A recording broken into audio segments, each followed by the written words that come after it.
ಸ್ನೇಹಿತರೆ ನಮಸ್ಕಾರ. ಎಲ್ಲರಿಗೂ ಕಮಲಾ ಕ್ರಿಯೇಷನ್ ಯೂಟ್ಯೂಬ್ ಚಾನಲ್ಗೆ ಸ್ವಾಗತ.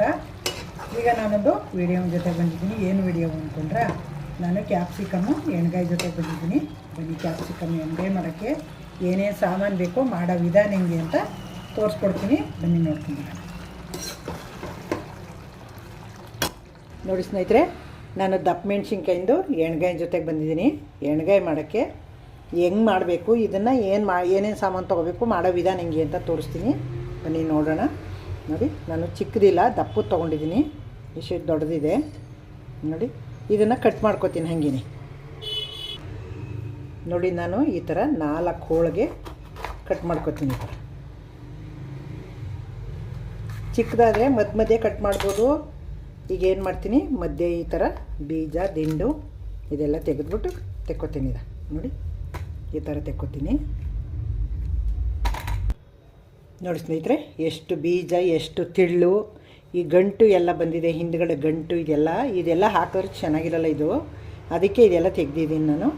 ತೆಗೆದುಬಿಟ್ಟು ನೋಡಿ, ಈ ಥರ ಹೋಲ್ಡ್ ಮಾಡಿ ಇಟ್ಕೊಂಡಿದ್ದೀನಿ. ಈಗ ಬನ್ನಿ ಮುಂದೆ ಏನು ಮಾಡಬೇಕು ಅಂತ ತೋರಿಸ್ತೀನಿ. ನೋಡಿ ಸ್ನೇಹಿತರೆ, ಸ್ಟವ್ ಆನ್ ಮಾಡಿ ಬಾಣಲಿ ಇಟ್ಟಿದ್ದೀನಿ. ಒಂದು 3 ಸ್ಪೂನು ಕಡಲೆಕಾಯಿ ಬೀಜ ಹಾಕೋತೀನಿ. ಟೇಬಲ್ ಸ್ಪೂನಲ್ಲಿ ನೋಡಿ, 2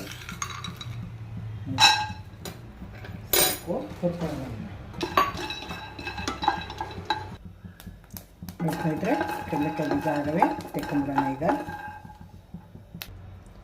ನೋಡಿ, ಇದೇ ಸ್ಪೂನಲ್ಲಿ 3 ಸ್ಪೂನು ಹುಚ್ಚಳು ಹಾಕೋತೀನಿ. ಹೆಂಗೆ ಸಿಗುತ್ತಾವೆ ನೋಡಿ, ಚಿಟಪಟ ಅಂತ ನೋಡಿ. ಇವು ಆಗವೆ ತೆಕ್ಕೊಂಬಿಡೋಣ. ಈಗ ನೋಡಿ, 1 ಸ್ಪೂನ್ ಎಣ್ಣೆ ಹಾಕೋತೀನಿ, ಕಡಲೆಕಾಯಿ ಎಣ್ಣೆ. 1 ಸ್ಪೂನ್ ಎಣ್ಣೆ ಹಾಕ್ಕೊಂಡು ಈರುಳ್ಳಿ ಅವೆಲ್ಲ ಹುರ್ಕೋಬೇಕು ನೋಡಿ. ಜೊತೆಗೆ ಹೆಚ್ಚಿಟ್ಕೊಂಡಿದ್ದೀನಿ ನೋಡಿ. ಒಂದು ಗೆಡ್ಡೆ ಈರುಳ್ಳಿ, ನಾಟಿ ಬೆಳ್ಳುಳ್ಳಿ ಇದು ನಾಟಿ ಬೆಳ್ಳುಳ್ಳಿ ಸಿಪ್ಪೆ ತೆಗೆದು ಇಟ್ಕೊಂಡಿದ್ದೀನಿ. ಅದನ್ನ ಹಾಕೊಂಡು ಜೊತೆಗೆ ನೋಡಿ, ಸ್ವಲ್ಪ ಕರಿಬೇವಿನ ಸೊಪ್ಪು ಹಾಕೋತಾ ಇದ್ದೀನಿ ನೋಡಿ. 1 ಸ್ಪೂನ್ ಜೀರಿಗೆ ಹಾಕೋತೀನಿ. ಈಗ ಈರುಳ್ಳಿ ಬೆಳ್ಳುಳ್ಳಿ ಎಲ್ಲ ಬೆಂದಿವೆ, ಅದ್ರ ಜೊತೆಗೆ ಇದು ಬೇಯಿಕೊಳ್ಳುತ್ತೆ ಜೀರಿಗೆನೇ ನೋಡಿ. ಈಗ ಆಗವೆ ಸುರ್ಕೊಂಬಿಡೋಣ. ಗೋಲ್ಡ್ ಕಲರ್ ಬಂದಿವೆ ನೋಡಿ ಸ್ನೇಹಿತರೆ. ಈ ಬಾಣಲಿನಲ್ಲಿ ಪೌಡ್ರ್ ಆಗಿದೆ, ಇದು ಕೊಬ್ಬರಿ ಸಣ್ಣಕ್ಕೆ ಮಿಕ್ಸಿ ಮಾಡಿ ಇಟ್ಕೊಂಡಿದ್ದೀನಿ. ಅದಕ್ಕೆ ನಾನು ಅದಕ್ಕೆ ಹಾಕಲಿಲ್ಲ, ಸೀಕೊಳುತ್ತೆ ಅಂತ. ಇದರ ಸಿಮ್ಮಲ್ಲಿ ಇಟ್ಕೊಂಡು ಹುರ್ಕೋತೀನಿ. ಒಂದು 3 ಸ್ಪೂನ್ ಪೌಡ್ರ್ ಹಾಕ್ತೀನಿ, ಕೊಬ್ಬರಿ ಪೌಡ್ರ್. ಇದರಲ್ಲೇ ಬೆಚ್ಚ ಮಾಡ್ಕೊತೀನಿ. ಸ್ವಲ್ಪ ಬೆಚ್ಚಗಾದ್ರೆ ಸಾಕು ನೋಡಿ. ಅದ್ರ ಹೀಟ್ಗೆ ಗಮ್ ಅಂತ ಇದೆ, ಆಫ್ ಮಾಡಿಬಿಡ್ತೀನಿ. ಇಷ್ಟು ಬಿಸಿ ಆದರೆ ಸಾಕು ಸ್ನೇಹಿತರೆ. ಈಗ ಮಸಾಲೆ ಎಲ್ಲ ರೆಡಿ ಮಾಡ್ಕೊಂಡಾಯಿತು. ಸ್ಟವ್ ಮೇಲೆ ಬಾಣಲಿ ಇಟ್ಟಿದ್ದೀನಿ. ಈಗ ನೋಡಿ, ಕಡಲೆಕಾಯಿ ಎಣ್ಣೆ ಹಾಕ್ತಾಯಿದ್ದೀನಿ. ಮೆಣಸಿನ್ಕಾಯಿ ಎಲ್ಲ ಹುರ್ಕೊಂಬಿಡೋಣ ಸ್ವಲ್ಪ ನೋಡಿ. ಇಷ್ಟು ಎಣ್ಣೆ ಹಾಕಿರ್ತೀನಿ, ಕಡಲೆಕಾಯಿ ಎಣ್ಣೆ. ಇದು ಟೇಸ್ಟ್ ಚೆನ್ನಾಗಿರ್ತದೆ ಅಂದ್ಬಿಟ್ಟು ಕಡಲೆಕಾಯಿ ಎಣ್ಣೆ ಹಾಕಿದ್ದೀನಿ ನಾನು.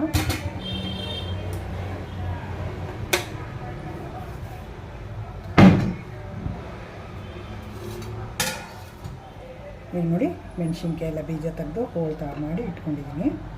ಹಿಂಗೆ ಹಾಕಿ ರೋಸ್ಟ್ ಮಾಡ್ಕೊಳ್ಳೋಣ. ಸ್ವಲ್ಪ ಎಣ್ಣೆನಲ್ಲಿ ರೋಸ್ಟ್ ಮಾಡಿಕೊಂಡು ಆಮೇಲೆ ಇದಕ್ಕೆ ಮಸಾಲೆ ತುಂಬೋಣ. ನೋಡಿ, ಈ ಥರ ರೋಸ್ಟ್ ಮಾಡ್ಕೊಳ್ಳೋಣ. ಸ್ವಲ್ಪ ರೋಸ್ಟ್ ಆಗಲಿ. ಒಂದು ಅರ್ಧ ಬೆಂದಾದಮೇಲೆ ಮಸಾಲೆ ತುಂಬಿಟ್ಟು ಎಣ್ಣೆಗೆ ಹಾಕಿ ಬೇಯಿಸ್ತೀನಿ. ಈಗ ನೋಡಿ, ಇಷ್ಟು ಮಟ್ಟಿಗೆ ಬೆಂದಾಗಿಂಗೆ ಒಂದು ಅರ್ಧ ಎಣ್ಣೆನಲ್ಲಿ ರೋಸ್ಟ್ ಮಾಡ್ಕೊಂಡಿದ್ದೀನಿ. ಸ್ಟವ್ ಆಫ್ ಮಾಡೋಣ. ತಣ್ಣಗಾಗಲಿ, ಸ್ವಲ್ಪ ಮಸಾಲೆ ತುಂಬ ನೋಡಿ ಸ್ನೇಹಿತರೆ. ಇದು ಈರುಳ್ಳಿ ಕೊಬ್ಬರಿ ಎಲ್ಲ ಹಾಕ್ಕೊಂಡಿದ್ದು ರುಬ್ಕೊಂಡಿದ್ನೆಲ್ಲ, ಸ್ವಲ್ಪ ಜೀರಿಗೆ ಎಲ್ಲ ಹಾಕಿ, ಕೊತ್ತಂಬರಿ ಸೊಪ್ಪು ಎಲ್ಲ ಹಾಕಿ ದಬ್ಬರನೆ ತರಿ ಮಾಡ್ಕೊಂಡಿದ್ದು ನೋಡಿ. ಈ ಥರ ತರಿ ಇದೆ ಇದು ನೋಡಿ. ಇದು ಹುಚ್ಚಳು ಪುಡಿ ದಪ್ಪ ಮಾಡ್ಕೊಂಡಿದ್ದೀನಿ. ಇದನ್ನು ಇದು ಶೇಂಗಾ ಕಡಲೆಕಾಯಿ ಪುಡಿ, ಅದು ಎಲ್ಲ ದಪ್ಪ ಮಾಡ್ಕೊಂಡಿದ್ದೀನಿ. ನೈಸ್ಕೇನು ಮಾಡ್ಕೊಂಡಿಲ್ಲ ನೋಡಿ. ಹಸಿಮೆಣ್ಸಿನ ಪುಡಿ, ಧನಿಯಾ ಪೌಡ್ರು, ಅರಿಶಿಣದ ಪೌಡ್ರು, ಅರಿಶಿಣದ ಪುಡಿ. ಇದು ನೋಡಿ ಬೆಲ್ಲ ಆರ್ಗ್ಯಾನಿಕ್ಕು ಪೌಡ್ರ್ ಮಾಡ್ಕೊಂಡಿದ್ದೀನಿ, ಬೆಲ್ಲ ಹಾಕ್ಕೊಂಡಿದ್ದೀನಿ.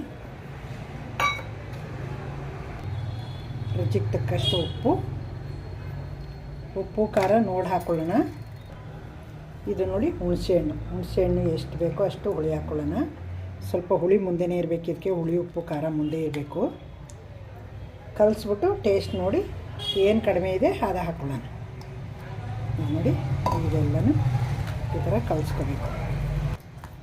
ನೋಡಿ ಈಗ ಕಲಸಿ ರೆಡಿ ಆಯಿತು. ಈಗ ತಗೊಂಡು ಹೋಳ್ಗಳನ್ನ ತುಂಬಿಬಿಡೋಣ. ನೋಡಿ ಹಿಂಗೆ ಮಾಡಿಬಿಟ್ಟು ಇದರೊಳಗೆ ಫುಲ್ ಮಾಡಬೇಕು. ಹಿಂಗೆ ನೋಡಿ ಸ್ನೇಹಿತರೆ, ಈ ಥರ ಗ್ರೇವಿ ಎಲ್ಲ ತುಂಬಿ ಇದಕ್ಕೆ ಮಸಾಲೆನ ಇನ್ನಿಷ್ಟು ಮಸಾಲೆ ಮಿಕ್ಕೊಂಡಿದೆ ಅದರೊಳಗೆ ಹಾಕ್ಬಿಡೋಣ. ನಾನು ಜಾಸ್ತಿ ಮಾಡ್ಕೊಂಡಿಲ್ಲ, ಸಾಕು.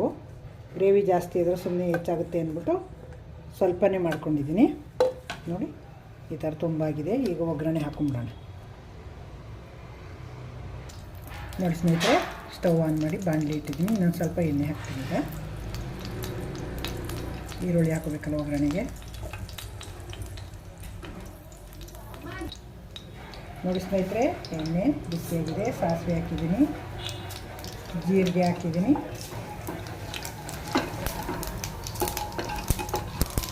ನೋಡಿ ಸಿಡಿತಾ ಇದೆ. ಈರುಳ್ಳಿ ಹಾಕ್ತೀನಿ. ಬೀಜ ಮಾಡೋಕ್ಕೆ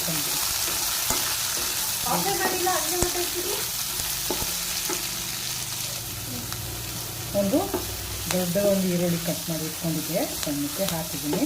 ನೋಡಿ ಒಂದು ಗೆಡ್ಡೆ ಬೆಳ್ಳುಳ್ಳಿನ ಸಿಪ್ಪೆ ತೆಗೆದು ಗೆಜ್ಜೆ ಇಟ್ಕೊಂಡಿದ್ದೀನಿ, ಅದನ್ನ ಹಾಕ್ತೀನಿ.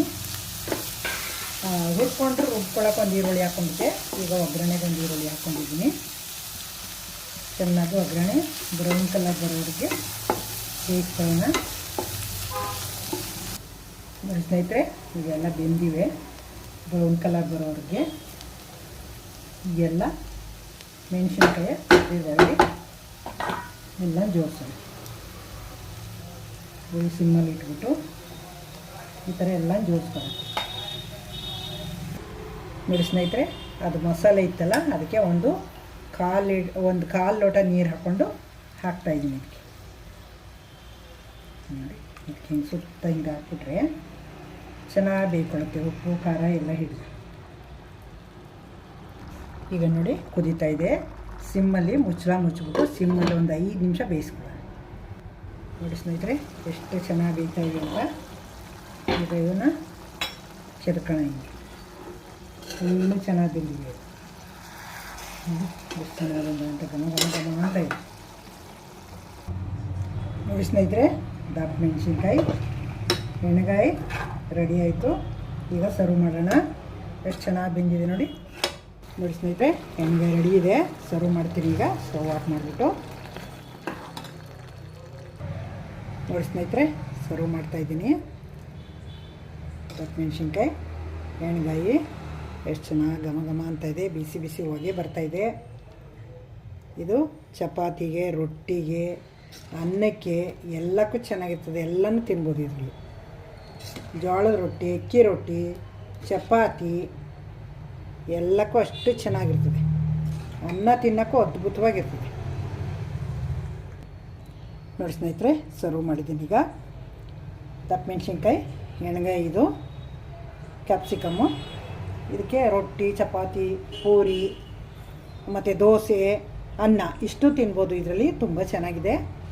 ಈಗ ನಾನು ಈಗ ಮಾಡಿದ್ದು ನೋಡ್ಕೊಂಡ್ರಿ ಅಲ್ವಾ, ನೀವು ಮಾಡಿ ಹಾಕ್ತಿರಲ್ವ, ಮಾಡಿ. ವಿಡಿಯೋ ಇಷ್ಟ ಆಗಿದರೆ ನಿಮಗೆ ಲೈಕು, ಶೇರು, ಕಮೆಂಟು, ಸಬ್ಸ್ಕ್ರೈಬ್ ಮರಿಬೇಡಿ. ಹೊಸಬರು ನೋಡ್ತಾಯಿದ್ರೆ ನನ್ನ ಚಾನಲ್ಗೆ ಸಬ್ಸ್ಕ್ರೈಬ್ ಮಾಡಿ. ನಾನು ಯಾವುದೇ ವಿಡಿಯೋ ಹಾಕಿದ್ರು ಫಸ್ಟ್ ನಿಮಗೆ ಬರುತ್ತೆ. ನಿಮ್ಮ ಕಮೆಂಟ್ಗೋಸ್ಕರ ಕಾಯ್ತಾ ಇರ್ತೀನಿ. ನಿಮ್ಮನೆಯಲ್ಲೂ ಮಾಡಿಬಿಟ್ಟು ಹೆಂಗೆ ಬಂತು ಅಂತ ಟೇಸ್ಟಾಗಿ ಕಮೆಂಟ್ ಮೂಲಕ ಹಾಕಿ. ನನಗೆ ನಿಮ್ಮ ಕಮೆಂಟ್ಗೋಸ್ಕರ ನಾನು ಕಾಯ್ತಾ ಇರ್ತೀನಿ. ನೋಡಿದ್ರಿ ಅಲ್ವಾ ಎಷ್ಟು ಚೆನ್ನಾಗಿ ಮಾಡ್ಬೋದು ಅಂತ. ಎಷ್ಟು ಮನೆಯಲ್ಲೇ ಇರ್ತವೆ ಇವೆಲ್ಲ ಸಾಮಾನುಗಳು ಹಾಕಿ ಮಾಡಿದ್ರೆ ಎಷ್ಟು ರುಚಿಯಾಗಿ, ಎಷ್ಟು ಟೇಸ್ಟಿಯಾಗಿರ್ತವೆ ಗೊತ್ತಾ. ತುಂಬ ಚೆನ್ನಾಗಿರ್ತದೆ. ಕಡಲೆಕಾಯಿ ಎಣ್ಣೆ ಹಾಕ್ಕೊಳ್ಳಿ, ತುಂಬ ಚೆನ್ನಾಗಿ ಟೇಸ್ಟ್ ಇರ್ತದೆ. Thank you. ನೆಕ್ಸ್ಟು ಇನ್ನೊಂದು ಸೂಪರ್ ವಿಡಿಯೋ ಜೊತೆಗೆ ಬರ್ತೀನಿ.